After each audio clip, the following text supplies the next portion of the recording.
Thank you. By way of introduction, I'm Nick Travers, one of the founder directors of Techne. Today I'm talking about the All Saints Estate. It's a winery project. It was the first winery project that Techne has done in our history. We're known for a range of project types. Hospitality is one of our key ones, and we were very excited to get a winery project after 20 plus years of practice. This image is one of the iconic images of All Saints Estate. It's a heritage site, and this is the 300-metre long driveway from the entry gate, flanked by 150-year-old elm trees that were planted at the establishment of the winery. It's a beautiful drive up to this part of the world, and yeah, going there in a classic convertible car is a nice way to do it. It's located in the northeast of the state. That's the Murray River that you can see snaking along there. It's Yorta Yorta country. We acknowledge the traditional owners and elders past and present. It's not far from Rutherglen, so the actual site location is here. Cora was on the New South Wales side. We've got an office in Albury, which is not very far away either, and Beechworth is a short drive too, so that's the general location. This is the site itself. This is the elm driveway, and then you come into a car park. A large winery facility that was established in 1864 by Scottish immigrants. It's currently owned by the Brown siblings, Eliza, Angela and Nick. They're related to the Brown brothers of Millawa, and their father was one of the Brown brothers, and he unfortunately passed away several years ago. So the kids run the whole facility these days, and they're our client. In terms of the project that we were involved in, is these spaces here. So there's a cellar door facility, an adjoining restaurant, which at the time when we started the project was a tent, and it had been a tent for 15 years. And then there's the Indigo Food Building. This whole property is under the Victorian Heritage Register. It's also National Trust. There's quite a lot of heritage across the site, heritage buildings. The main building was 1864, as I said. The Indigo Food Building is the first project of Philip Cox. It's the origin story for him. And if there's anyone from Cox here, this is where it all began. And there's interesting things when we look at the interior of that building. I was quite unexpected in terms of what I saw, and then heard about the Philip Coxness of it. It's like, oh, that makes sense.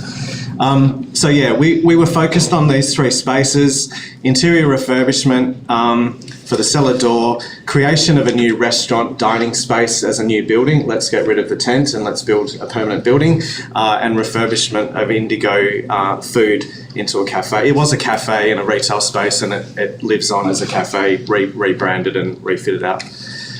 This is the enduring image of the property. I think people, if you've done wine touring, you might remember this building, the castle-like quality of it. The Scottish immigrants basically bringing a piece of home to Australia. They arrived here in 1854, were successful in business in different ways, and then in 1864 built this facility. This is apparently modelled after the Castle of May, somewhere in Scotland. For us, the project was about clearly balancing old with new. A very sensitive heritage approach had to be taken. Acknowledging family, it's very much a family business, and the heritage of the site. Looking to connect to landscape. We were involved in creating new architecture, and with all of our projects, one way or another, and especially in retail and hospitality environments, it's about the visitor experience and improving that.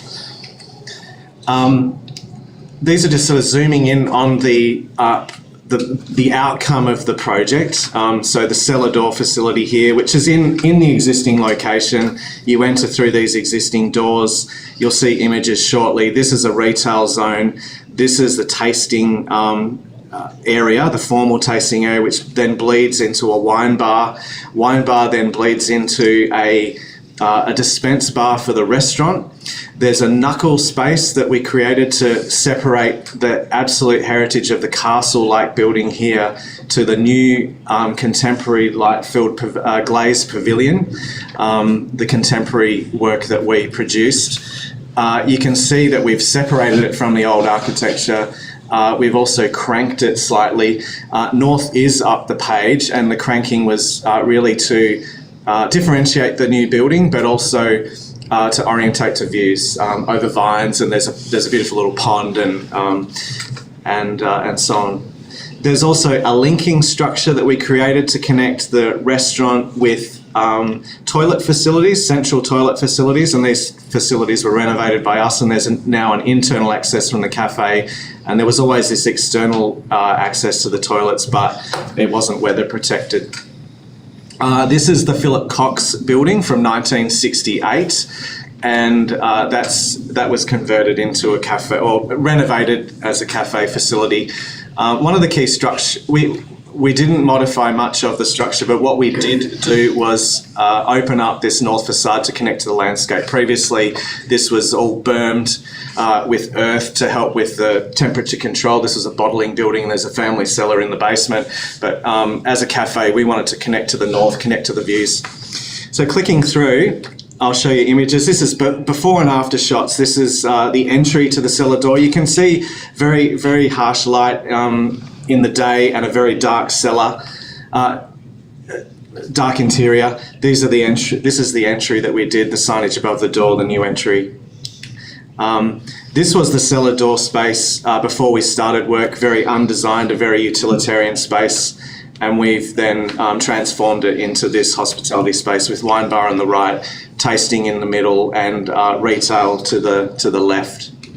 Very moody, kept a lot of the character of the existing shell, highlighted the product, made it a wine bar space. The wine bar space is created too to casualise the tasting experience. Not everyone wants to do formal tasting, so if you just want to have a glass of wine, then that's what you can do.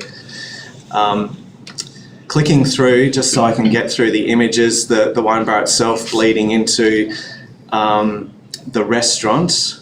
This is the dispense bar and the holding area of the restaurant. Before we get into the images of the restaurant, that was the marquee that it was temporary, but it lived for 15 years. The interior of it, and it just banged up against the old building. And this is the resultant work that we did, contemporary, but and set against the heritage quality of the old building. Lots of shapes that were incorporated to evoke the shapes of wineries, the shapes of grapes, the shapes of wine bottles, so these curved shapes. It's the ease of people movement, but a softening effect as well, and an abstract way of expressing contemporary architecture. The restaurant dining space that we created, very light-filled. It's a hatted restaurant, but it's still casual, it's rural, it's country, it's relaxed, it's got quite a lot of space. It's not a busy urban environment. The link structure, and clicking through the Indigo building by Philip Cox, and the resultant fit out that we did. The interesting thing with the Cox work is the tensile structure that you see in the interior. That was unexpected from my perspective when I first visited the site, and the views out to the north. Very much a casual dining environment, alfresco dining to the north, and a long-range view looking back at the main restaurant pavilion, and you can see the pond in the foreground there. I might have just snuck it in. Thank you.